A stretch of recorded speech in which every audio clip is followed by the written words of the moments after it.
this has been a very controversial area, whether there is a role for MD in osteoporosis. So probably I strongly believe that there is a big role to play, especially in the early menopause. And why should it not be the first choice is the question. So I have various disclosures for this particular lecture. The first, I would start with the take-home message, then PMO and estrogen deficiency site, estrogen bone, what is the evidence, and definitely early postmenopausal osteoporosis. There is a case for estrogen therapy, is what I strongly believe. So we know that as one ages, there is a lot of change in the body. There is a loss of skeletal muscle, which starts very early. It doesn't appear suddenly like that in the 80s and 90s. It starts decreasing around the age of 30 and 40. If you don't take care, it slowly goes down, and then it's quite bad by the time, and then frailty sets in at a later stage. Accelerated loss of bone mass is called osteoporosis.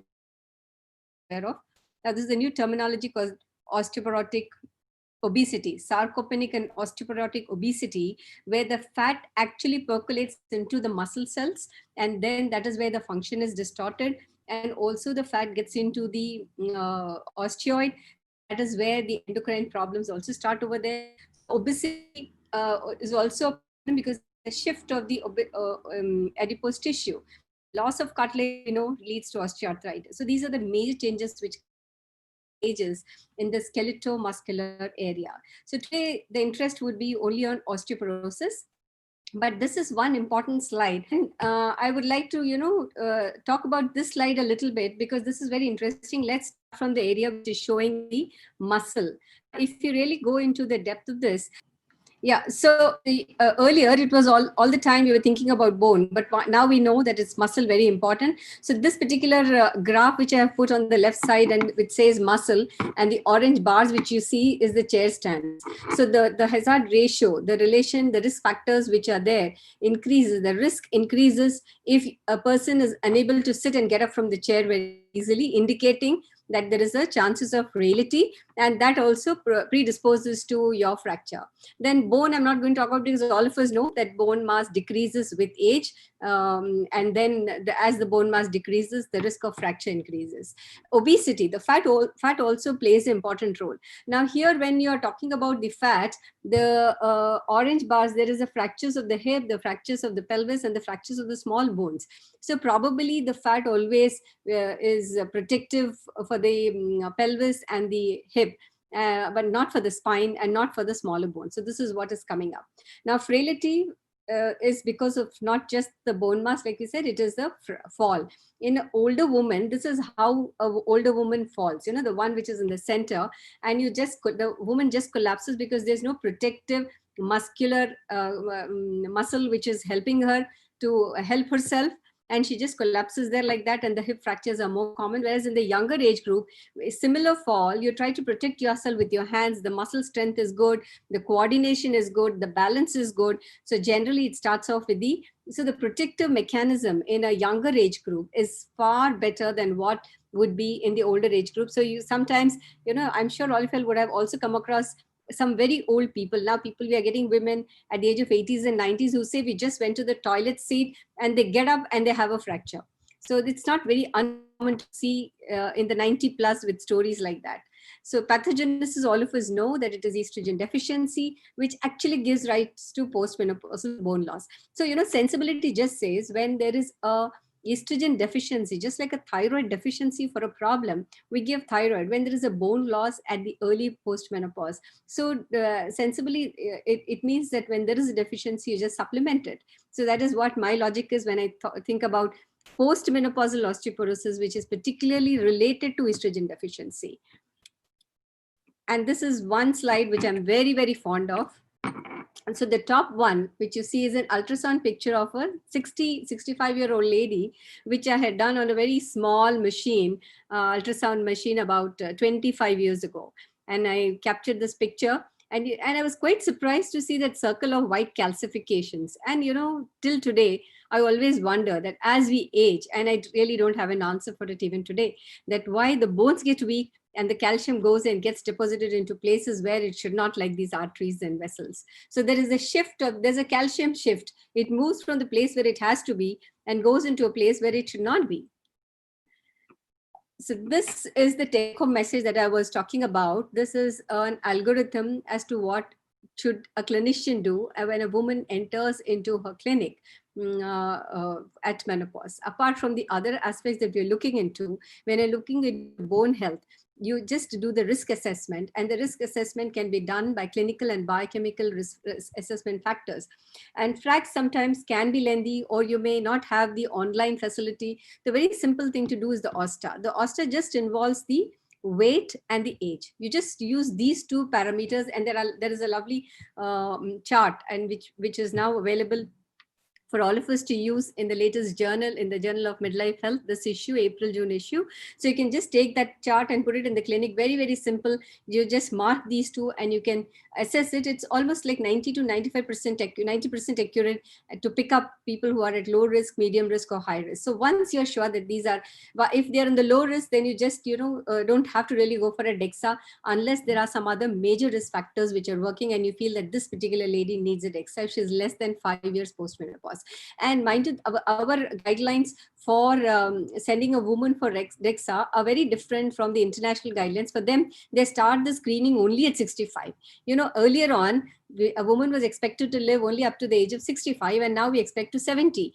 So starting the screening much earlier makes more sense than start the screening at a much later age. So more than 5 years, everybody you send for a DEXA, but less than 5 years, you do your screening by your clinical assessment, by your risk factors, and then you send this woman for a DEXA. So after doing the DEXA, if it is normal, then no risk factors, you just follow them up. Maybe after 5 years, you may do the risk assessment for bone density. If she has got low bone mass, and if she has got, and that shows that is moderate risk for osteoporosis, and she has no menopausal symptoms, even then, I mean, this is where the debate normally comes. No menopausal symptoms. Would you like to give MHT or not? I would still prefer to give MHT over bisphosphonates, unless there is a contraindication.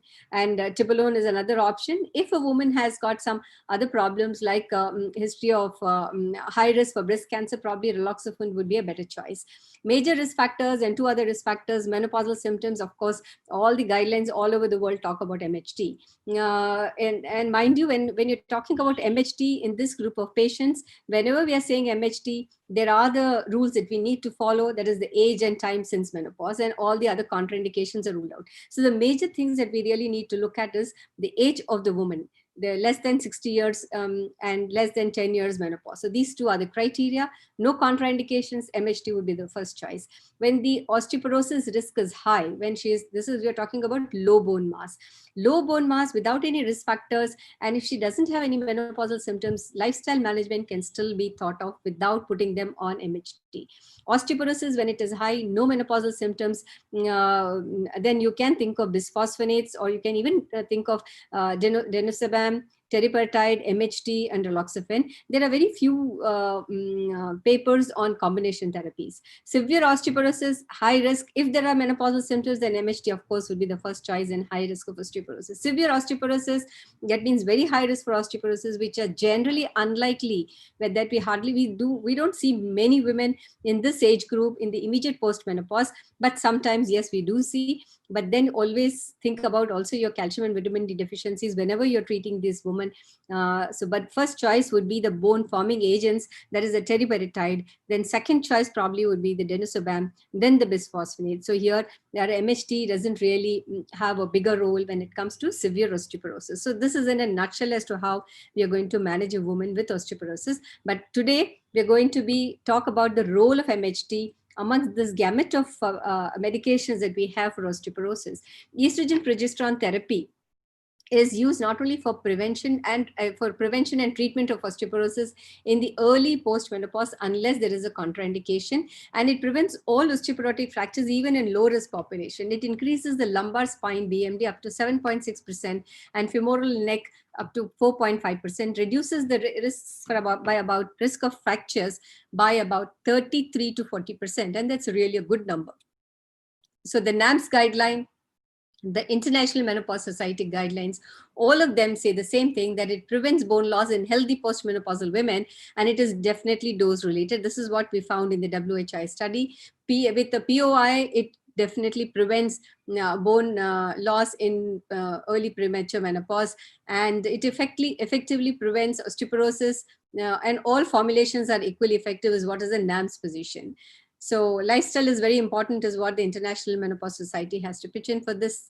Then there was a global consensus statement on menopausal hormone therapy in somewhere around 2014 or 15, and all the societies got together, similar to what the NAMS has done in the 2016, where they have taken the collective opinions of all the guidelines, and all of them have actually come out with the same statement, that MHT is effective and appropriate for the prevention of osteoporosis, because we have the WHI data with us, but we also have a lot of data which also, and now some of the guidelines talk about not only prevention but also prevention of osteoporotic fractures in cases of osteoporosis before the age of 60 years.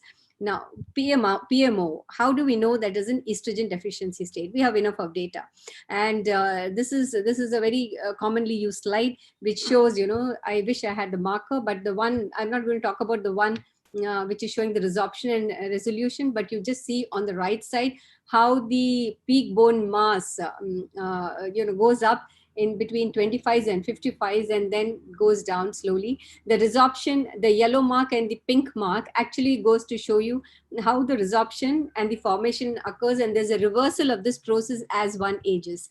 And in the modeling, remodeling bars also are actually showing you the formation, resorption over a period of time, that is in the pubertal, in the premenopausal, and the postmenopausal. But I find what is more interesting is in this graph, which is on the which is showing the bone density and age. So here, if you look at the vertical axis, you find that women in the in age group, and the bone density on the vertical axis in grams per square centimeter. So at the age of 10, you start off with say 0.6 grams per square centimeter, and then it reaches a peak bone, which is given in the black color, and around the age of 30. And if you don't have any other factors, risk factors, which are making a woman vulnerable to osteoporosis, then it's according to the age, the bone density slowly comes down over a period of time, but it really doesn't come down to the osteoporosis. Even at the age of 80, you can be just falling in the group of osteopenia. But what happens if you start off with a very low peak bone mass, like you see in the purple color line drawn over here, say 0.6 grams, you're already in the osteopenic range. So then at menopause, with the vitamin D deficiency, which also happens with estrogen deficiency, your bone mass is going to go down, and then you're going to become severely osteoporotic by the age of 80. Now, there are also another angle to it. There are women who are fast losers, and there are women who are slow losers. So during the postmenopausal age group, some women tend to lose bone much faster than others. So these are the fast losers. So they develop these severe osteoporosis at a much younger age than the women who would normally develop at a later age, or those who are slow losers. And to top it all, your lifestyle, then your food habits, then your exercise, your genetic predisposition, and all the other medications you're taking around this period of aging, or even otherwise, then all of them would add to the risk factors for becoming osteoporosis. So this is how the deterioration will occur. And finally, the microarchitecture deterioration is there. So there is a deterioration of the microarchitecture, but in India, the vitamin D and calcium also brings about a change in the content of the bone. Now, this just shows that how the bone mineral density changes during the menopause transition. So when you're looking at those bar graphs in color, in the pre-menopause, if you look at again, the left side is the lumbar spine, on the right side is the total hip. And the vertical axis shows you the grams per square centimeter. The T-score is actually 0.03 and 0.01. And what happens is, in the pre-menopause, your bone is better. But as you age, in the early perimenopause, it is the bone, the vertebral bone, which loses the bone faster than the neck of the femur. That is the total hip and the neck of femur. The loss is slower compared to what it would be in the lumbar spine. And that's why we have the vertebral fractures first, and then first the radial fractures and the vertebral fractures, and then the hip fractures. Now, very interestingly, there was a study what they have done, and they found it, and now you come down and you see the bar graphs where serum estradiol is written, and in picograms per ml, from less than 5, those big graphs, to less than 10, and the relative risk for fractures. The black graph is the hip and the white graph is the vertebral. So BMD is higher, that is the BMD is higher if the bone, if the estradiol levels are more than 15 picograms. If the estradiol levels fall to less than 5 picograms, then what happens? The fractures are related to be more. Similarly, when you look at the sex hormone binding globulin, just the opposite happens. If the sex hormone binding globulin is high, and then the estrogen, the free bioavailable estrogen is less, then they found that the fractures are much more. So these are evidences to show that estrogen is definitely related to the bone mass. And like I've already alluded to this earlier, that wrist fractures appear at an early age, 50s, then comes the vertebral fractures around 60, 65, then later on it's the hip fractures. So estrogen acts, there are a lot of the medicines that you have. So this particular photograph just shows you that the medications that act on the bone are the anti-resorptives or the anabolics, or those which alter quality, that is the vitamin D, calcium, and the proteins, and the extraskeletal factors. So these also help. That is, if a medication is helping the muscle to be better, increasing the muscle mass or increasing the muscle tone, that's going to add value to the osteoporotic medicine. So estrogen acts as an anti-resorptive agent, and it also has the ROS, that is, it acts as an antioxidant. It also has an effect on the calcium and vitamin D metabolism, and it is definitely increased in BMD. And there are some studies to show that it can also increase the collagen and the muscle. So it has got a multi-pronged effect on the skeletal-muscular system, and it's not just having an effect on the bone. So I think it's a very sensible medicine to give in postmenopausal osteoporosis, again in the early part. So the evidence in the preclinical in vitro studies have shown that effect of deficient estrogen in the knockout mouse, they found that there was osteoporosis. They removed the ovaries in these mice and they found osteoporosis to develop. And when estrogen was given, then then they checked the bone by the CTs in this mice, and they found that the bone recovered. And in vivo studies is by the effect on bone. How do we study the osteoporosis? Is by the bone turnover markers, by the BMD. So there are a lot of studies talking about this. But this is very important. Meta-analysis of 22 estrogen trials, cohort studies, and results from the WHI and the Million Women study, all of them say that estrogen reduce the fractures and reduce mortality. So we have enough evidence from the hard evidence that we have from the RCTs. And this is from the PEPI trial, which was done in 1996, that the bone mineral density increased with the conjugated equine estrogen alone, be it conjugated equine estrogen alone or along with the MPA. When compared to placebo, which is in green color, you see the graph goes down. That means the bone mineral density over a period of 36 months goes down when a woman is not taking any medication. But the one in the pink, yellow, and purple, which shows the CE and the MPA, the bone mineral density increases. It's not just the bone mineral density. The PEPI trial has also shown that the fracture rates also have come down. So, they were able to actually look at the fracture rates after giving estrogen and progesterone over a period of time. The fracture rates are, you see the green color going up, showing that the fracture rates increase over a period of time compared to when a woman is on estrogen and progesterone. And this is of course a busy slide, but the slide just shows different doses of estrogen. The one which is going down, that is from the center line, the graph, the white line with a round circle, which is going down in all the graphs, it is a placebo. So the bone mineral density is coming down when the woman is not on any therapy. And all the ones, the graphs which are shown, all the lines which are scattered above the midline, above the zero line, just shows different doses of estrogen and progesterone combination. But the ones which have got more estrogen, the efficacy is definitely more. And that is what it shows, that even small doses work, but larger doses are more effective, especially when you're dealing with a case of osteoporosis. So you have to, when you're planning your doses, when you've decided that you're going to give a hormone therapy, it's also important to understand that they need the standard dose therapy. And especially in cases of premature ovarian menopause, severe osteoporosis, or when there is a predominance of psychological problems, MHT low dose should not be given. WHI, again, all of us know, has shown that yes, it works. So you see, when you look at the hazard ratios, everything is less than 1. So it was definitely a greater reduction in all fractures apart from those only on hip, and almost to the tune of 47 per 1,000 fractures per year in the group of 50 to 59 years. So that was a reduction in all the women. And when this is from a US database, where they have shown that once people stopped taking hormone therapy post WHI in 2002, look at the graph which is on the top. The fracture rate increased over the next few years. So stopping the hormone therapy actually produced more economical loss, because there was increased incidence of especially the vertebral and radius fractures in that short span of time. So the conclusion from the WHI trial is it is effective in preventing osteoporotic fractures even in a healthy population.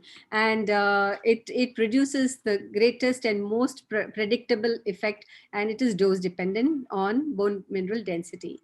So even in older women, so these studies have been done somewhere in 80s and 90s, where hormone therapy actually was the only medication available for osteoporosis before the bisphosphonates. In even women over 80 years, there was a 30% reduction in hip fracture.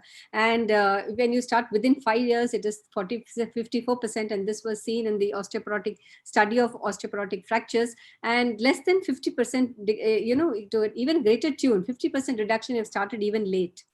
So estrogen works at all ages. So unlike this timing therapy, somehow this timing therapy doesn't work in osteoporosis like for hormone therapy for cardiovascular protection. There, the timing is very, very important. Whereas for bone, it works anytime. And I think even for the urogenital system, it works anytime. So this was again a very interesting study. This is called the PERF study, which is residual effect of hormone therapy. We have always been taught that the minute you stop your hormone therapy, there is a sudden fall, just like your denosumab, there is a sudden decrease in the bone minerals density, and there can be increased risk of fractures. But this study has shown that bone mass at all sites was highest in the long-term current users than people who have never used. So when they compared women who have never used hormone therapy to the women who used hormone therapy, their bones were much better off even after stopping hormone therapy, is what this entire slide just shows you. And also shows that the number of vertebral fractures were significantly low in women who were on hormone therapy versus women who were never on hormone therapy. So the conclusion is the relative risk, it reduces. Greatest clinical benefit is achieved if it is initiated early in menopause, and the residual effect lasts for a longer time. So we also have this TEERS and SERMs and TSEC, which Tibolone, all of us know in the LIFT study that it helps in a single daily dose of 2.5 milligram, or lower dose of 1.25 also works, and it also works at the spine and the total hip. And raloxifene also works. I just put in a word. We don't have the bezidoxifene, but there is a lot of talk about bezidoxifene in the West, where it is not only going to help the vertebral fracture reduction, but also probably it's been tried to reduce the used as a chemoprotection for breast cancer, because there's no evidence of endometrial and breast stimulation. But just like raloxifene, it's supposed to be reducing the risk for breast cancer. So we know that MHT works at the vertebral fracture, non-vertebral fracture, as well as the hip fracture. And so this just gives you a comparative, it's a comparative slide compared to all other therapies that we have. So it prevents, the conclusion is it prevents postmenopausal bone loss at all bone sites. It prevents the microarchitectural defects, and it also helps in maintaining the quality of the bone. It decreases the risk of fracture wherever it is, independent of age, independent of the risk of fracture. So at menopause, MHT has to be the most appropriate choice for the prevention of osteoporosis in postmenopausal women before 60 years or within 10 years after menopause. So this is why final slide to show that you start off with hormone therapy, then you can shift over after the age of 60, where you don't want to give your hormones, to the bisphosphonates. Later age group, it is of course the bone forming agent, the teriparatide, which needs to be given, the PTH. So this is the last slide, I think. And this is a very interesting slide, reminds me of the Vancouver and the very good time that we had over there. And you know, the top picture is of the tree from which I had clicked over there, and it just shows how similar it is to the picture which is down there, which is actually the Hevesian system and the bone cells. So this, you know, very nicely they have said that the center is the one, you know, as you get older, the center is the one which keeps the younger ones nourished. You know, as the what do you call the nutrition moves from the center to the external, and the external bark actually protects the entire tree. So the old people also actually protect the entire family, something like that. So there's something nice similar. But I was quite to see how both these pictures resemble. Thank you so much for the patient hearing. And I hope I have at least partially convinced you people that MHT should be thought of when you're talking about postmenopausal osteoporosis. Don't jump to bisphosphonates, at least as a gynecologist. And I hope Sharad Kumar, as the endocrinologist, will also give more of estrogens rather than bisphosphonates in the younger age group. And definitely yes for the POIs. Thank you.